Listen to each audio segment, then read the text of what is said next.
Olá pessoal, tudo bem com vocês? Hoje nós iremos falar sobre um assunto muito interessante, sobre membrana plasmática e suas especializações. Antes de iniciarmos nosso assunto, é importante lembrar apenas algumas questões, como por exemplo, o que significa eucarionte e procarionte e onde está localizada a membrana plasmática. Nessa imagem que conseguimos observar, a célula em azul se trata da célula animal, a célula em verde se trata da célula vegetal. Ambas são células eucariontes e são classificadas dessa maneira simplesmente por conter um núcleo delimitado por uma membrana.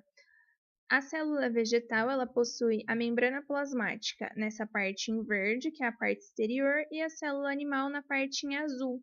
Essa membrana ela recobre o exterior da célula. Agora, nessa imagem, nós conseguimos identificar uma célula procarionte. Ela se torna procarionte simplesmente por não conter um núcleo delimitado por uma membrana, ou seja, o DNA, o material genético, ele circula pela célula livremente.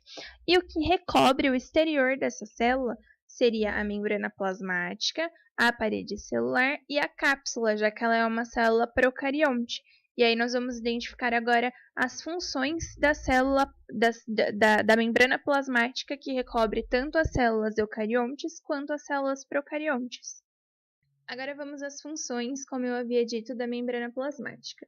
Nessa primeira imagem, a imagem à esquerda, nós conseguimos identificar que a membrana plasmática que recobre a célula tem como função de proteção de revestimento celular.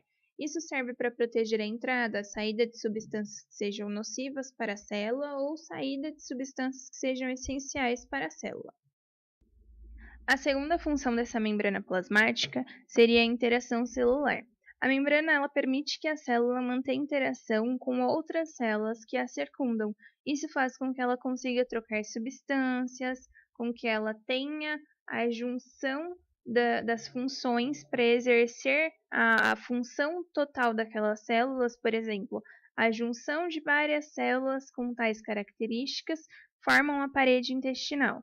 E aí ela permite que as células da parede intestinal façam a interação para desempenhar aquela função que é a absorção de nutrientes, absorção de substâncias para o indivíduo. Agora vamos à terceira e a principal função da membrana plasmática. Essa membrana plasmática, ela permite a permeabilidade seletiva. A permeabilidade seletiva basicamente a membrana ela consegue selecionar aquilo que entra, aquilo que sai da célula, ela consegue selecionar substâncias que são úteis para a célula, que precisam entrar ou que precisam sair da célula para o conteúdo extracelular. Então, ela tem essa característica muito importante. E é assim que a célula consegue trabalhar. Ela recebe substâncias que são importantes, ou ela excreta substâncias que não são tão importantes para ela, e assim por diante. Agora vamos falar sobre as características da constituição da membrana plasmática. Nessa imagem, nós conseguimos identificar como se é formada a membrana plasmática. Temos os fosfolipídios, que são a base principal da membrana plasmática, que são essas bolinhas azuis e esses pezinhos em amarelo, tanto em cima quanto na parte de baixo da membrana, que nós falamos que é a parte intra e extracelular. Temos os carboidratos, os ácidos graxos, que são essas perninhas, são compostos basicamente por gordura.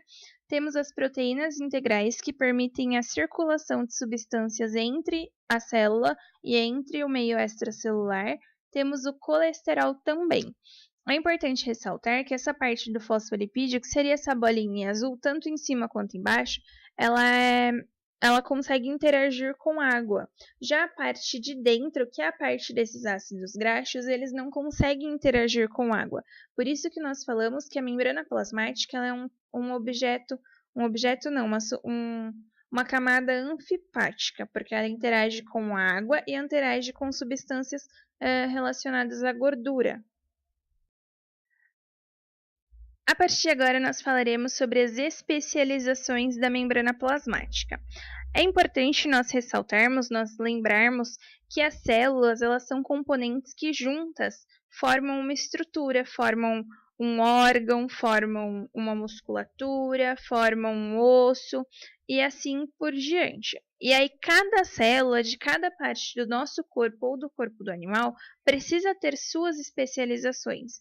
Por exemplo, a célula do nosso intestino ela precisa ter estruturas para facilitar a absorção de tais nutrientes, assim como a célula da nossa pele precisa ter estruturas que fixem bem essas células umas nas outras. E nós conseguiremos identificar essas estruturas de agora em diante.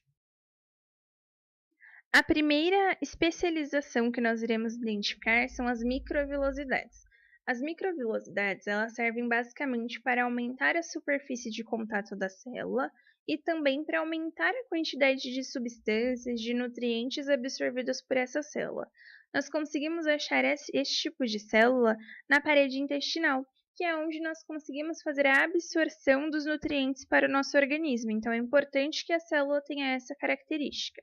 As microvilosidades são essas ondulações que nós conseguimos identificar na imagem à direita. Agora nós iremos identificar a junção aderente. A junção aderente, ela basicamente serve para unir duas células de tal modo que não passe líquidos entre elas. Então isso faz com que elas tenham uma fixação maior e tenham uma aderência maior uma à outra. Depois da junção aderente, nós conseguimos identificar a presença do desmossomo. Os desmossomos eles servem basicamente para unir uma célula a outra. Isso faz com que elas tenham uma aderência a uma outra muito forte, uma fixação muito forte, o que dificulta a separação, o que dificulta que uma célula fique longe da outra. Isso é importante, por exemplo, no tecido da pele. Nossa pele precisa ser resistente, precisa ter firmeza.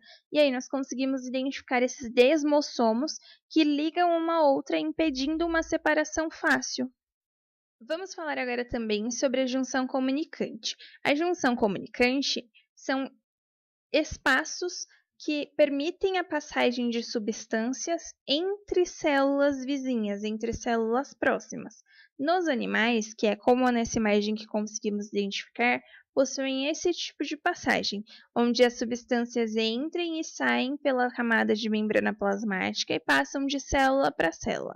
A parte azul, que é a parte de cima, representa uma célula, e a parte de baixo, a outra camada em azul, representa outra célula, e essa parte em amarelo representa essa junção comunicante, que permite a comunicação, a troca de substâncias entre células.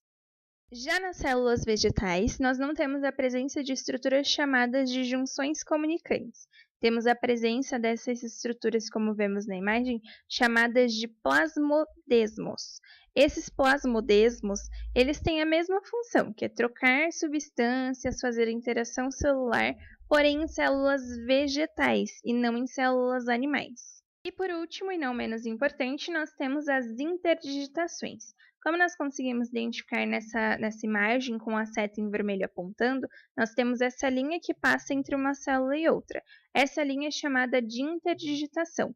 Ela serve basicamente para aumentar a aderência entre uma célula e outra. Isso faz com que seja um pouquinho mais difícil de fazer a separação das células também. E conseguimos identificar esse tipo de interdigitação em células epiteliais.